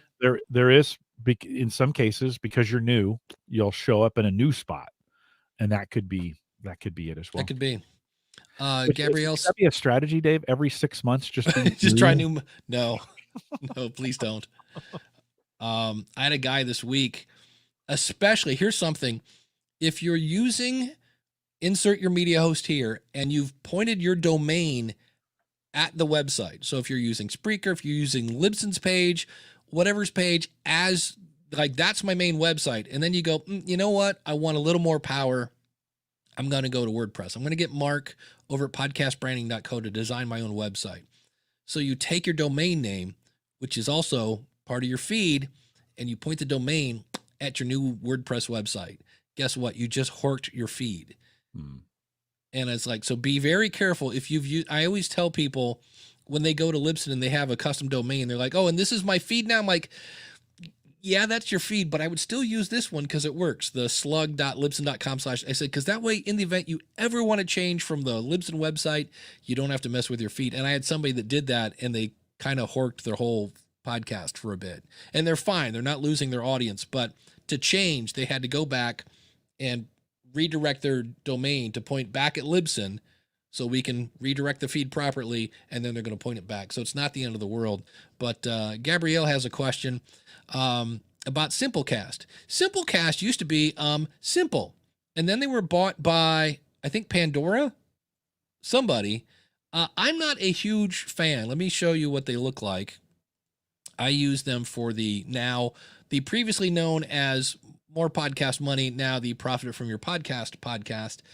And this is the thing that drives me nuts. I can see here, if I go up here to audience, and this is another show that I don't get a whole lot of downloads on, and I can see my latest episode. But what if I wanted to see like episode 6? I'm like, okay. Downloads over time. Oh, here we go. Episode 6 isn't in here. Surely there's got to be a way to say, show me all my episodes.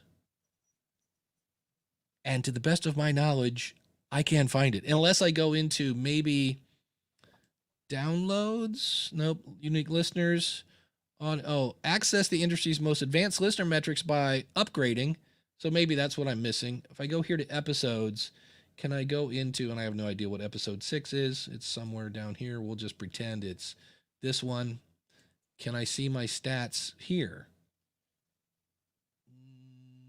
No. So that's my biggest thing. I was like, wait, what? Like, how do I, and they have, this stat I think is really bizarre because it's how many downloads, total downloads you have. So this will always kind of be going up, but that's my big thing. I was like, wait, and I really thought there'd be like a show all episodes here, and I don't see one. And I'm like, well, that's kind of crappy.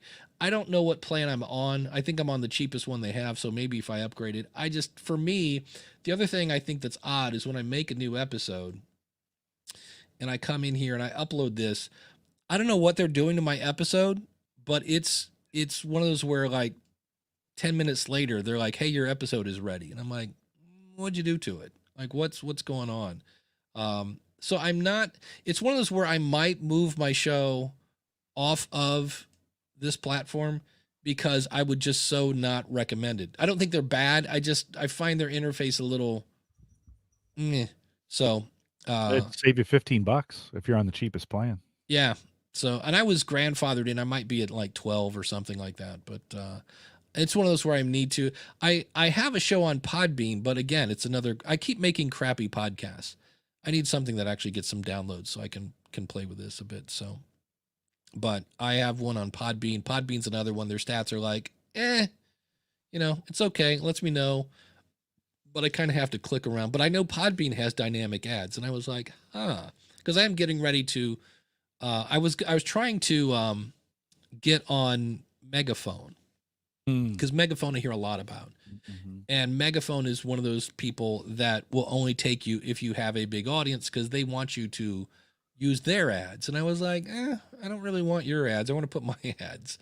So, but it's just one of those where I'm like, it's not horrible. None of them are horrible. The only one that I hate is Anchor, and that's just because of that whole don't let them submit your show to Apple. But I mean, their numbers are okay. They're, IAB certified, but again, they're not great. But I was laughing because the shows I have on Anchors is just purposely bad. What is Clubhouse I'm hearing about? Hey, you guys want to break the terms of service for Clubhouse? This will be fun. Let me find it. Clubhouse? Is it just an alternative to Facebook? We're going to do this, but the problem is part of the terms of service of Clubhouse is you can't record it. Is it like Fight Club? You can't talk about it? Kind of, a little bit. All right, so everybody together, we're not going to record this, but okay. It's Patreon only. Okay, just don't tell anyone. So I go into it. Here, let me. Okay, so it's an app like.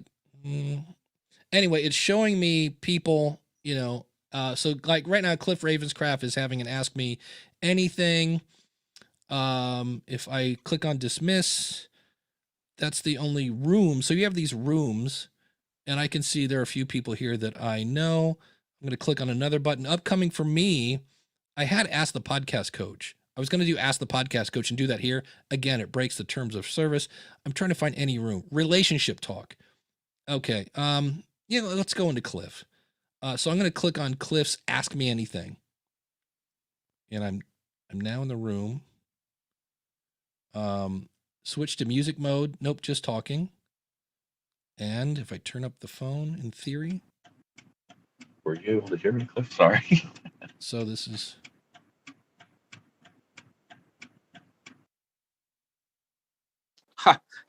I'm sitting here talking. Okay, I'm the professional audio guy. Let me unmute myself. How's that sound? All right, so I'm going to leave quietly. I wasn't sure I was. So it is basically a Zoom meeting without video. It's really what it is.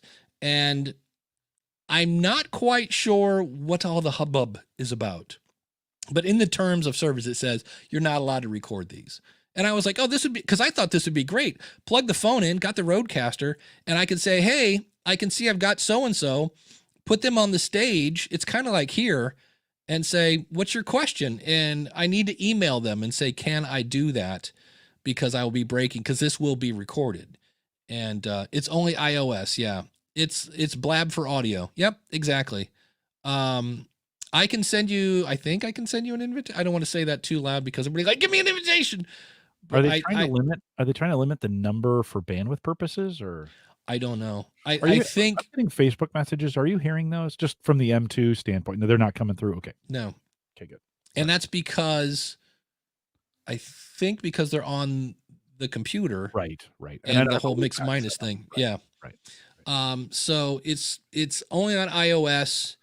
And I heard all these people talking about it. I could see where it'd be cool, different than Zoom, where if you wanted to have a your own community on there to talk to people. I don't know. I guess because I heard so many people talk about, hey, Clubhouse is the next big thing. And I was like, okay. So I went into it and I kind of was like, okay. And it was, and it's, again, it's people like, I was not shocked to hear somebody that was a coach, a business coach, talking about how to boost your business. And I was like, so it's a commercial, but not a commercial. It's kind of networking, but it just, I don't know.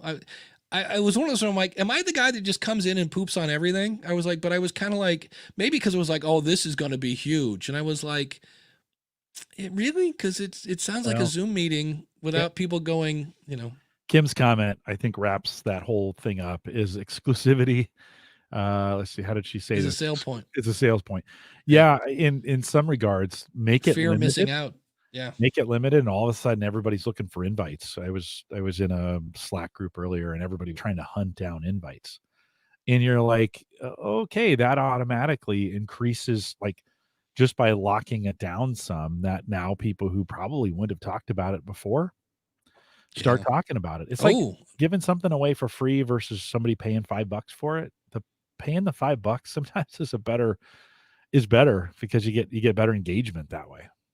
Yeah, it's well, think about it. When when you see a club and they've got the velvet rope out front and they're only letting so many people in, you're like, ooh, how do I get in there? Because it's but I think that's it. I think I've shared the story when I had a podcast for musicians, and one of the ways I would promote it is I would put flyers up for it, like, free music marketing tips.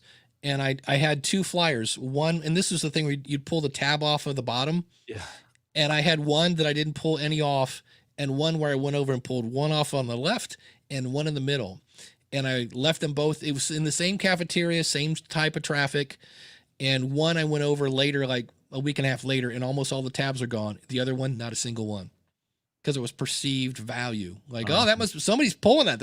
That must have something on it. So I think this is kind of that, you got to get an invite to get in. And I was like, okay. And then you get there and you're like, okay.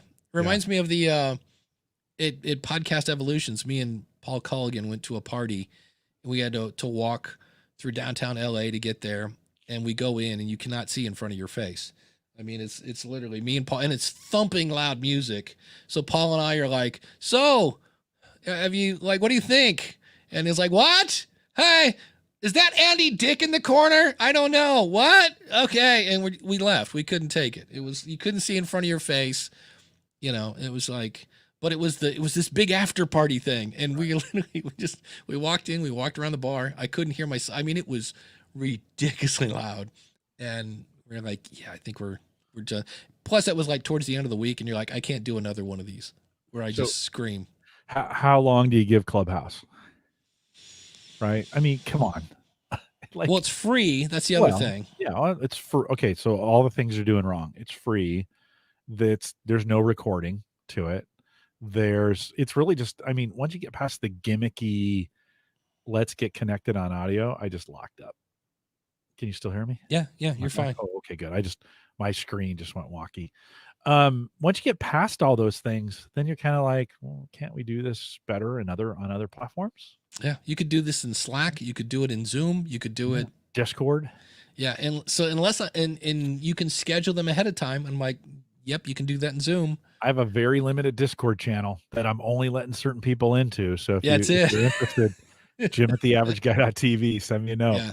It's very limited. I'm only certain people are getting in. Bangs, you're out. Not coming in. Yeah. He says, you're getting old when the music is too loud.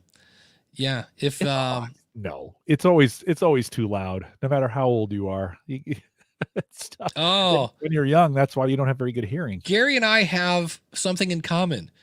I went to see the Ramones, who I kind of, I admire them. I have their greatest hits. Some of their lyrics are absolutely hilarious, but it's the only show that I saw the Ramones right when Metallica first came out, and speed metal was the thing. Now the Ramones are not known for their ballads. I mean, most of their songs are, they're pretty fast anyway.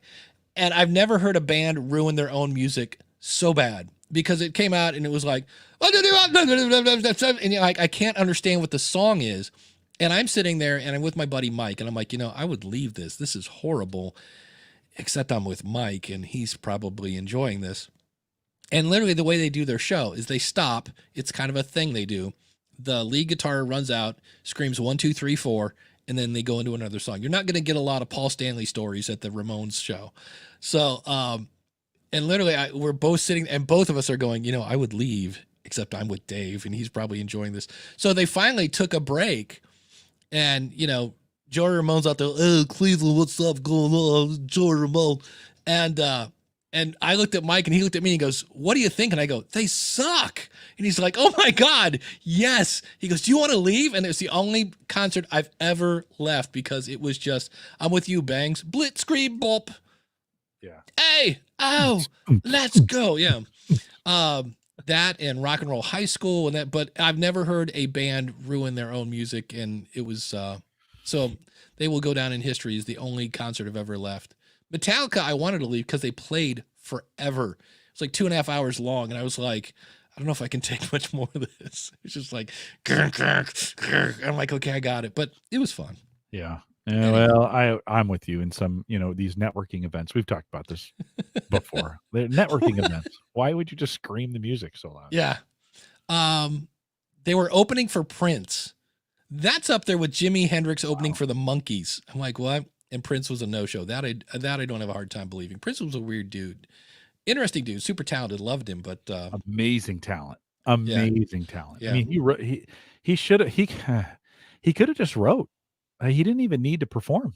No. I mean, his performances were a little strange, but he was an amazing songwriter. He could have just done that. I love watching him do. The thing I loved is he was one of those guys who used to block his stuff on YouTube. And so the minute he died, everybody was like, hey, here's a bunch of stuff from Prince. And I was like, and there was one, it was just him and a guitar. And the interaction that you have with your audience, I mean, he just had them, and he was like the epitome of engaged, because he did something and there was like a little backup thing. It might've been the song Cream. And there's a thing where he goes cream and everybody goes cream. I know.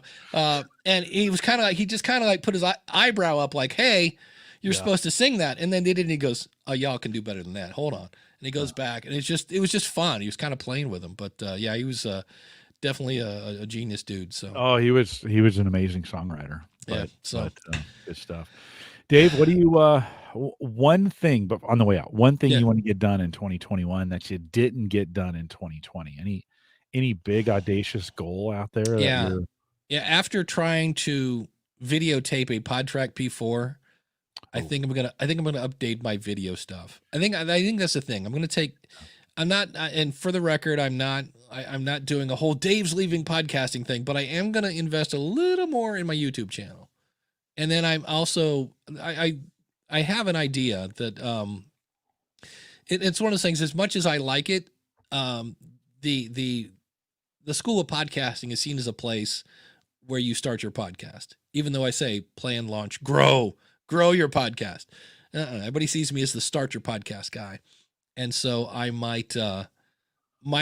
I'm thinking of starting a show, because I've got the content. I've already got it. It's sitting. I just go back and any episode about growing your podcast, here's an episode of the Grow Your Podcast show.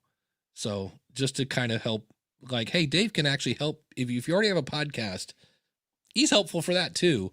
So I might launch a podcast about growing your podcast. And as you saw, like the More Podcast Money, everything I talk on all these kind of satellite shows, I also talk on the School of Podcasting, but it would be nice to kind of like go, oh, by the way, I can help you grow your show too. So I don't know if I'm going to do that or not, because again, it's one of those shows that I would start and then never promote.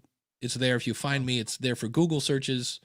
It's not something I want that to overtake the School of Podcasting and things like that. So it's just something I'm going, but I definitely, we're going to see, like, come February, March, because right now I want to go buy everything, because this is podcasting season, December, January, February.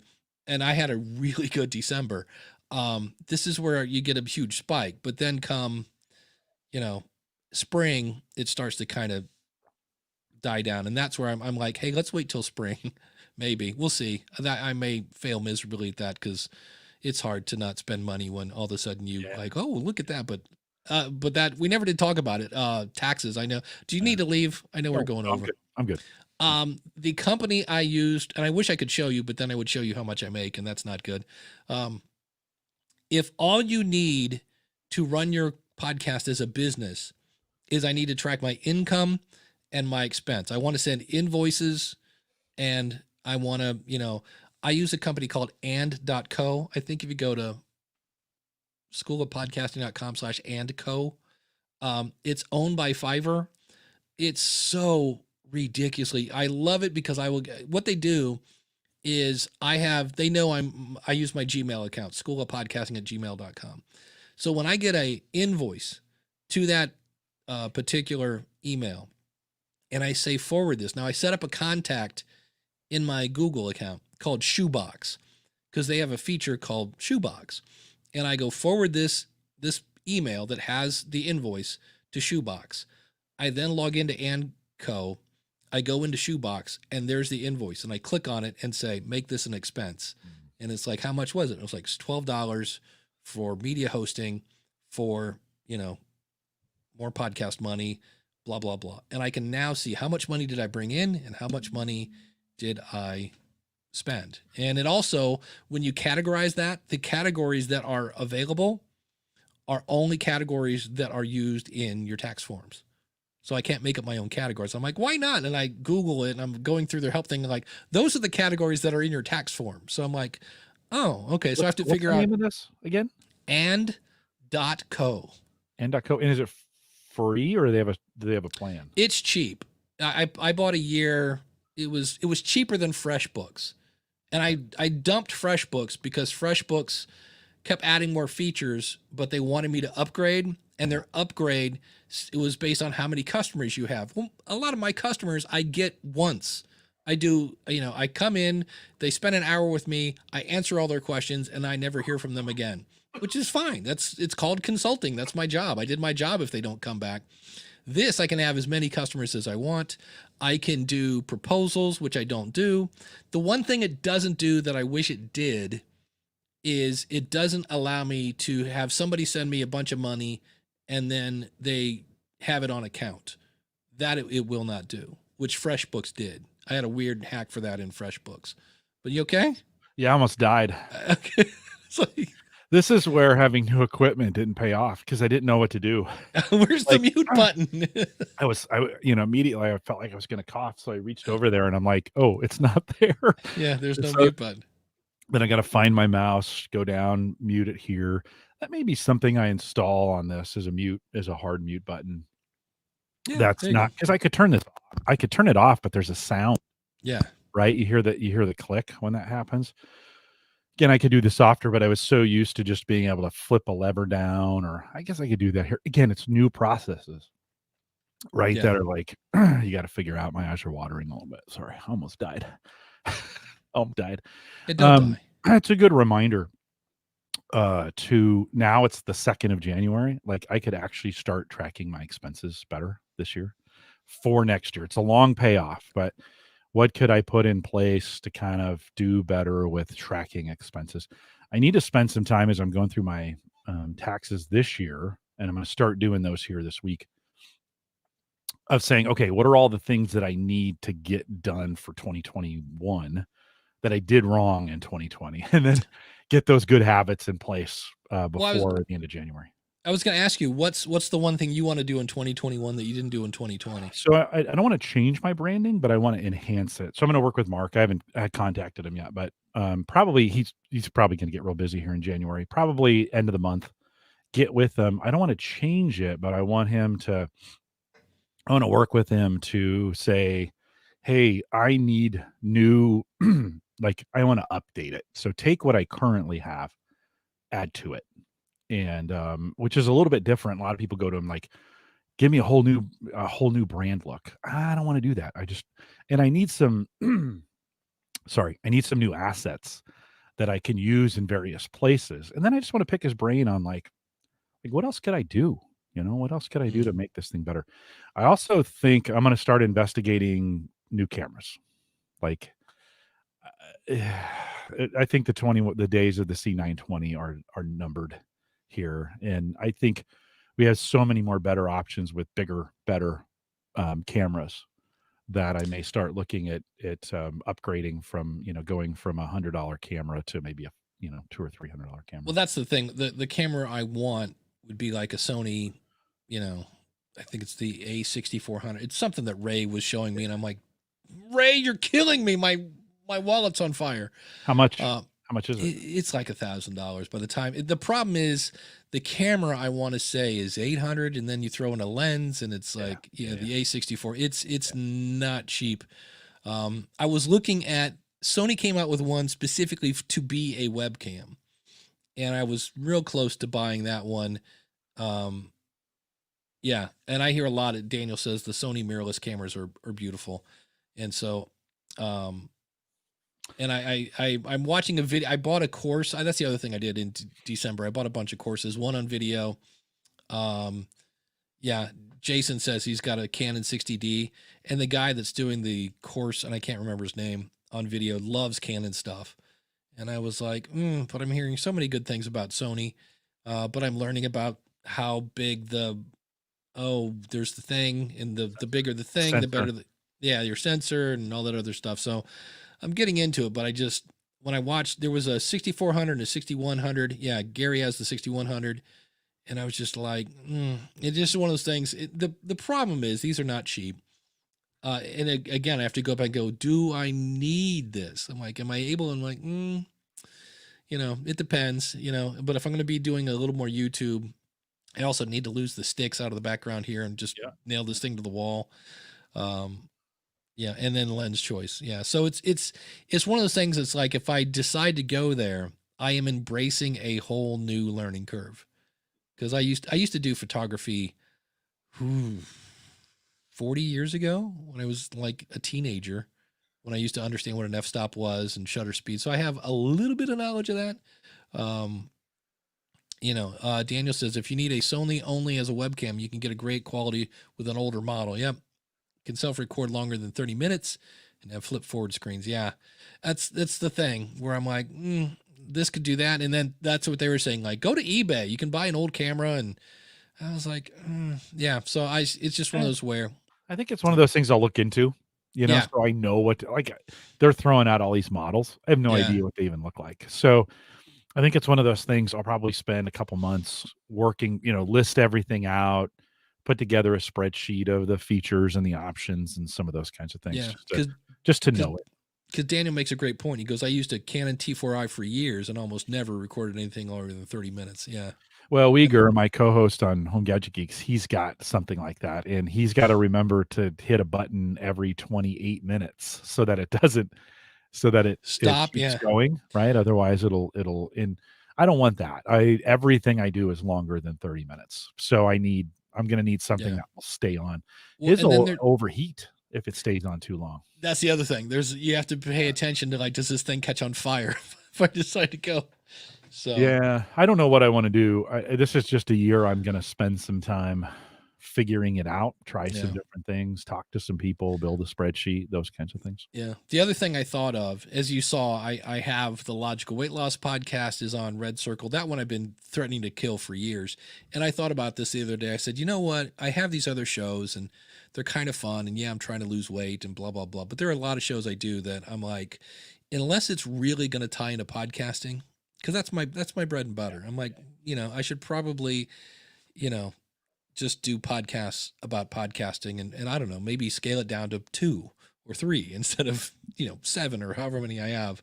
Because that's a lot of time. It's as much as I go, I don't really promote those. I try a little bit here and there. And I'm like, it's just, so that's why I say, like, this other show, I've already got the content. The reason why I kind of go, I might do that one. I could go over to my, I have an episode, whatever it is, 30 different ways to promote your show. I'm like, I could just take that and riff on each one of those 30 ones and you're done. But I'm like, it's still recording. It's still show notes. It's more time. And I was like, we'll see. And Anyway, Daniel says, wait, hold on. He goes, I've recorded short videos and had to reshoot small segments because I hit the 30-minute limit. Well, Yeah.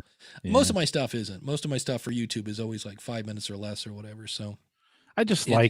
I'd like to push this monitor back and then put the camera in front of it and look through the camera. Like I used to do this at work, look through the camera for that. This doesn't look too bad, but you can definitely see the difference in eyes looking right at the camera, looking at the camera video. So, the Yeah. farther you get it back, the less you see of that, but that's kind of what I like to do. Because my setup is this. So I've got two giant monitors Yep. at me. And I saw where instead, because there's a pole in the middle there that those are tied to. Mm-hmm. And I saw these things where you put the poles on the corners of your desk and then the monitors swing in. Mm-hmm. So you have more space in the middle. And I was like, oh, and I know these, I think, can kind of spread out a little bit, but I'm with you. I want to have a camera right here. So I look at that. It's tough. So, I just don't, I need more monitors down here. 9 is not enough. I need a few more. You have 9 monitors? 1, 2, 3, 4, 5, 6, 7, 8, 9. Yes. 10, 11 if you include these two right here. Oh my goodness. Yeah, it's awesome. It's ridiculous, Dave. I have a monitor problem. My name is Jim and I have a monitor problem. Yeah, that's the other thing. Eventually I got to get one of those button pushing things. I forget what it's called. The thing where you hit it and it loads a scene. We've talked about them here on the show. Oh, yeah. There's a mini and the big version. Yes. Yeah. What are those called? So that's in there too. Yeah. So it's just one of those things I got to really, I got to, because right now I want it. Right. And I have to kind of chill on that and go, but do you need it? And as I look at my shiny forehead, I'm like, yeah, I think you do. Like something to fix that. Elgato Stream Deck. Thank you, Gary. Yeah, Stream Deck. Yeah, got to have a Stream Deck because, I mean, all the cool kids have a Stream Deck. Come on, Mom. Everybody's doing it. So we shall see. But anyway, thank you, chat room. Happy New Year to everybody. Yeah, we still have 23 people sitting here. Awesome. I know. It's Saturday morning. It's This is awesome. Thanks, guys. Thanks for hanging out with us last year and now in 2021. It's always great to have you guys. Appreciate it. All right. Take care, guys. Take care, Dave. We'll see you next weekend. See ya.